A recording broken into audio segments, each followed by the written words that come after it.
Cara atur gaji 3 juta untuk keluarga 4 orang. Tetap bisa nabung? Sebelum lanjut, bisa klik dulu tombol subscribe, like, dan share biar lebih banyak teman-teman lain bergabung. Dan juga, kalau kamu punya ide tema video selanjutnya, langsung aja tulis di komen ya. Makasih. Apa kabar ibu semua? Pernah nggak sih kamu ngerasa gaji baru masuk tapi rasanya kayak cuma mampir sebentar, terus pergi lagi tanpa pamit? Baru juga pegang HP buat cek saldo. Sudah kepikiran belanja dapur, bayar listrik, uang sekolah, pulsa, air, dan kebutuhan kecil lain yang kalau digabung rasanya kayak monster halus tapi kejam. Apalagi kalau gaji kamu sekitar 3 juta dan harus menghidupi keluarga 4 orang. Rasanya hidup itu seperti main permainan level susah, tapi tanpa petunjuk, tanpa peta, dan tanpa kesempatan mengulang kalau salah langkah. Tenang, kamu nggak sendirian, dan ini penting banget buat kamu dengar dari awal. Di luar sana, banyak keluarga yang kondisinya persis seperti kamu. Bahkan ada yang lebih berat, lebih sempit, lebih bikin kepala cenat-cenut, tapi anehnya ada juga keluarga dengan gaji yang sama, angka yang sama, tapi hidupnya kelihatan lebih tenang, jarang panik, dan masih bisa punya simpanan walau nggak besar. Bukan karena mereka pelit, bukan karena mereka dapat uang tambahan diam-diam, tapi karena cara mereka memperlakukan uang itu beda. Aku mau cerita jujur tanpa sok bijak. Dulu aku juga mikir mana mungkin gaji 3 juta cukup buat makan sebulan, sekolah anak, bayar ini itu dan masih bisa nabung. Rasanya kayak disuruh lari jauh, tapi sepatu udah jebol.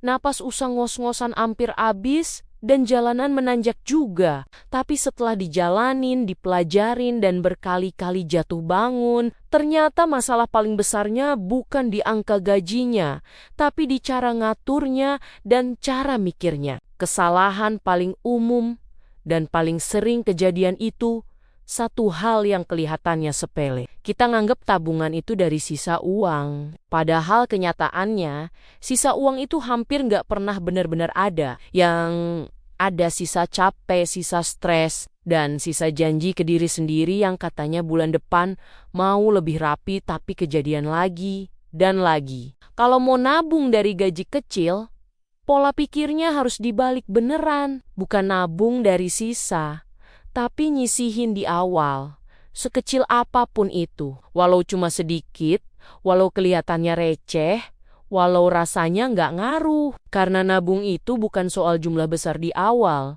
tapi soal kebiasaan yang dipaksain pelan-pelan sampai jadi karakter. Sekarang bayangin gini, gaji 3 juta masuk, hal pertama yang kamu lakukan bukan buka aplikasi belanja, bukan langsung mikir cicilan, tapi misahin uang. Bukan banyak, cukup 10% aja. Anggap aja itu uang hilang, jangan disentuh, jangan dipamerin, jangan dipikirin.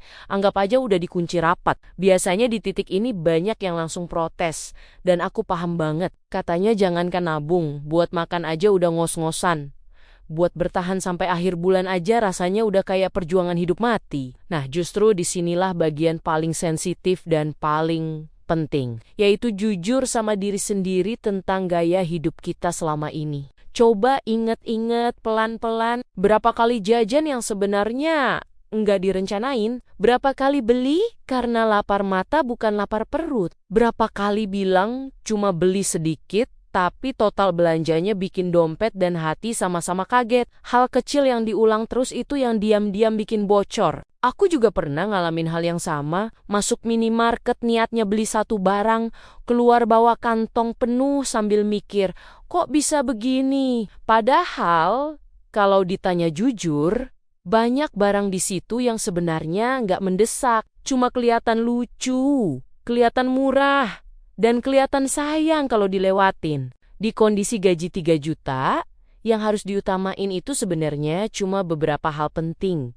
Makan yang cukup, tagihan wajib yang nggak bisa ditunda, dan kebutuhan anak yang benar-benar utama. Selain itu harus rela diturunin levelnya, bukan dihilangin, tapi dikendalikan. Soal makan ini jebakan paling halus. Bukan berarti harus makan seadanya atau menderita, tapi harus pintar dan konsisten. Masak di rumah jauh lebih ramah dompet daripada jajan tiap hari. Dan menu sederhana yang stabil itu jauh lebih aman daripada hidup enak di awal bulan, tapi sengsara di akhir. Lalu ada satu musuh yang sering gak kelihatan tapi dampaknya besar, yaitu gengsi. Takut dibilang gak gaul, takut kelihatan gak mampu, padahal dompet lagi sekarat dan pikiran lagi penuh. Percaya deh, gengsi itu nggak pernah mau bantu bayar tagihan, tapi sering jadi penyebabnya. Aku pernah dengar kalimat sederhana tapi masuk banget. Yang penting anak makan,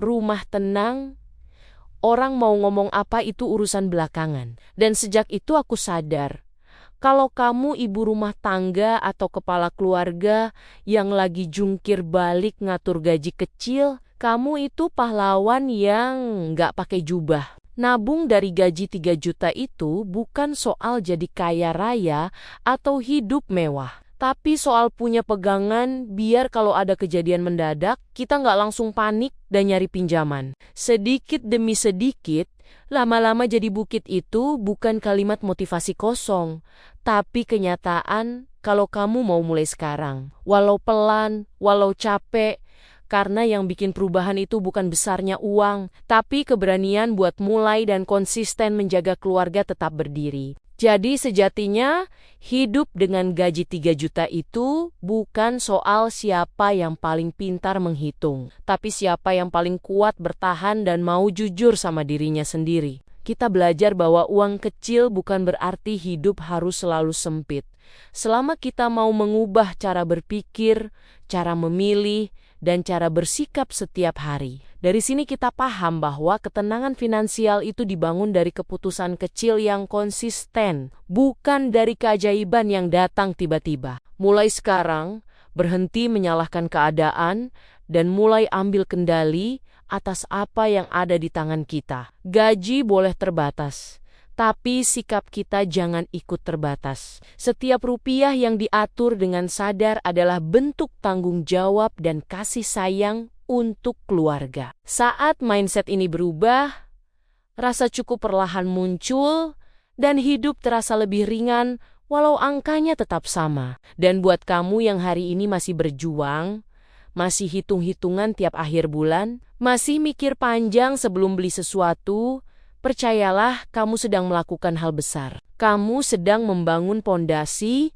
bukan cuma untuk hari ini, tapi untuk masa depan keluargamu. Terus jalan, terus belajar, dan terus jaga semangat, karena dari langkah kecil yang kamu ambil hari ini, lahir ketenangan dan harapan yang jauh lebih besar di depan. Demikian, terima kasih sudah mendengarkan cerita ini. Sampai ketemu lagi di cerita-cerita berikutnya. Tetap semangat ya ibu-ibu semua.